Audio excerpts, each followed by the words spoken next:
We should have let Zuma go to jail, the words of former Zuma lobbyist Zima Vavi last year. Now the NPA has admitted that it should have pursued corruption charges against Jacob Zuma. Vavi is in the studio with me to account for his role in getting Zuma elected in the aftermath. But first, let's speak to Tiso Blackstar, senior journalist Karen Morn, who's been closely following the development of this story. Karen, firstly, your response to the NPA's comments that they should have laid charges 15 years ago.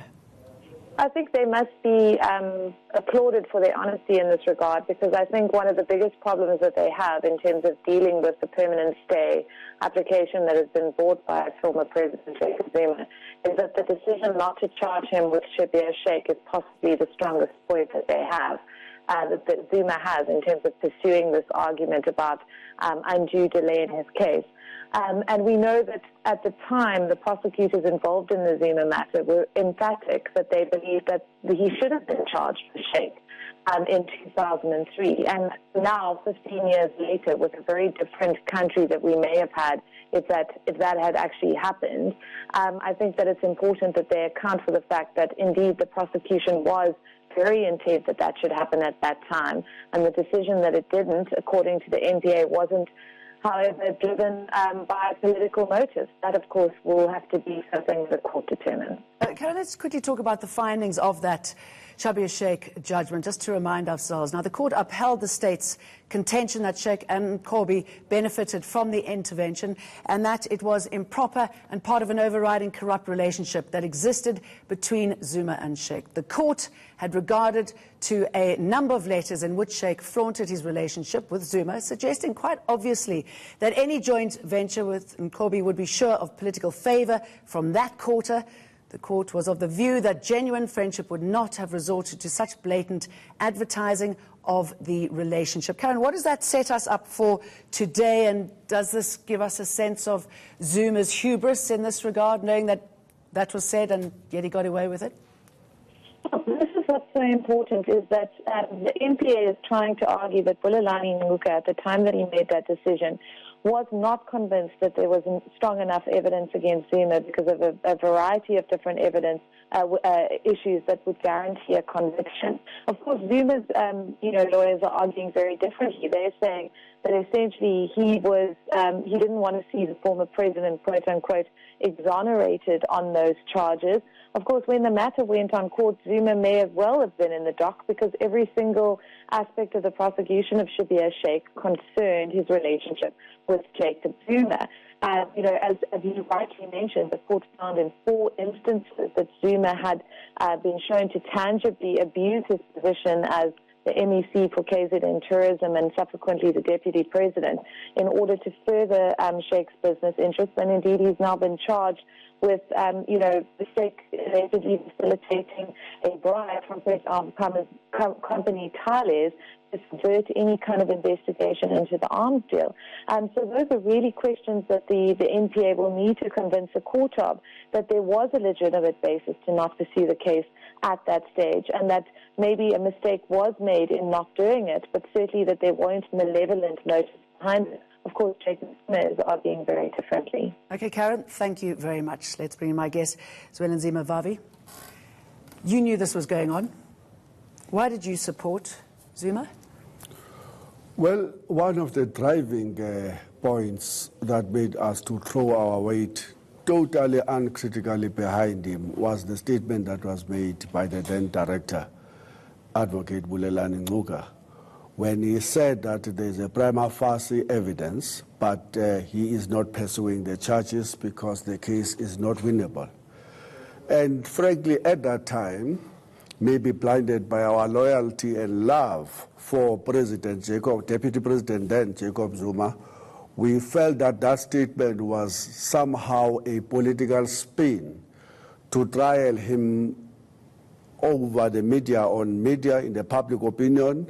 But the court had found they established that relationship with. That was before that. Zuma. That was before that. That statement, rules to support him. No. That statement of the prima facie was made quite earlier, because Bulelani Ngcuka had to answer a question: why not charging President Jacob Zuma alongside the person he is alleged to have conducted corrupt activities with. And his response was that no, whereas there was a prima facie evidence, but there was not enough evidence to convict him in the court of law. And we were absolutely agitated by that statement. And we saw it as a political footwork to convict him in the public opinion. Of course. And changing the rules, the protocols in the union to sway your support, to swing your support behind Jacob Zuma. I mean, what's the impact of that? And tell us who you were dealing with at that stage.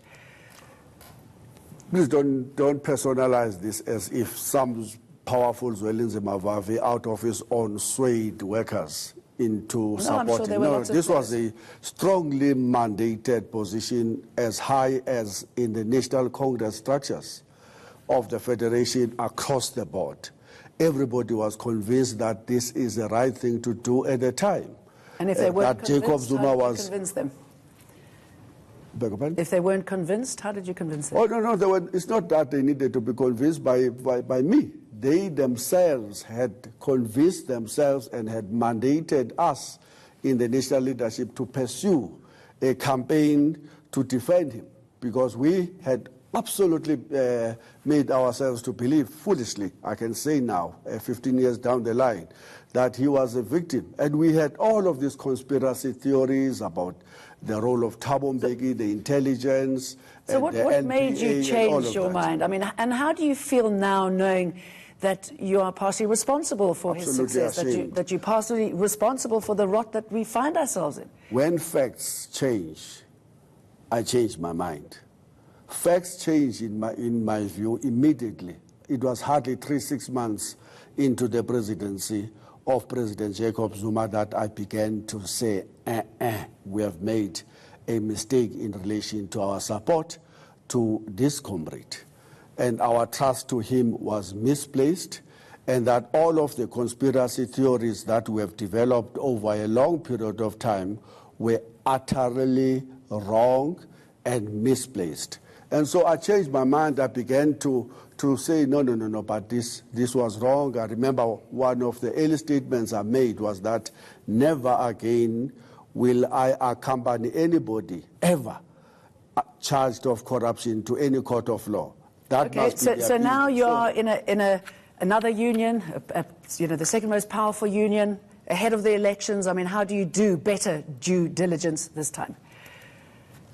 Well, we have to learn from the lessons. And one of the biggest lessons that have destroyed COSATU is that you have to keep your distance with political party at arm's length. The trade union movement must be independent, must accept that the workers are drawn from all political formations, and mustn't enter into some formalized alliance. It may choose to support a political party that it feels best represent the interest of workers in any elections, but it must do so from the position of being absolutely independent. We've learned that the hard way. And how do you expect, being with Saftunami, how do you expect people to believe you, knowing your support of Zuma and your dramatic turnaround? If it was my person doing that all along, then they will say, don't touch this man. But if you look at the streets in South Africa, what is happening, if you look at the rate at which workers respond to all of our campaigns on the ground, and if you realize that the fact that SAFTU is the only voice of workers left that have credibility, not because it is led by me, but because it is led by people, a collective, that some of them have made this error in their political life, but who, when facts changed, they equally changed their mind to say, we made a mistake here, and these are the lessons that we are learning. Okay, and lastly, and briefly, if you will, I mean, can we expect any major revelations now that we are seeing the NPA change its tune? Cyril Ramaphosa says it's trying to clean up its act. Do you believe that's happening? I think that there are some important developments that are happening in South Africa, the biggest of which is the report that was published on Saturday that reveals what we all have known all these years, that the state security agents were manipulated and were deployed in internal battles inside the ANC and the alliance, and that the people who were targeted were smeared, their names were tarnished in order to tilt the balance of forces in favor of particular factions. That we know now is confirmed, is a very good point of perhaps a breakthrough for South Africa to close its past and to begin to move into an opposite direction. Thank you very much. Thank you very much. That's our show for tonight. I'll see you at 9 with the news. Coming up, though, Checkpoint investigates an estate agent charged with theft totaling nearly R2 million.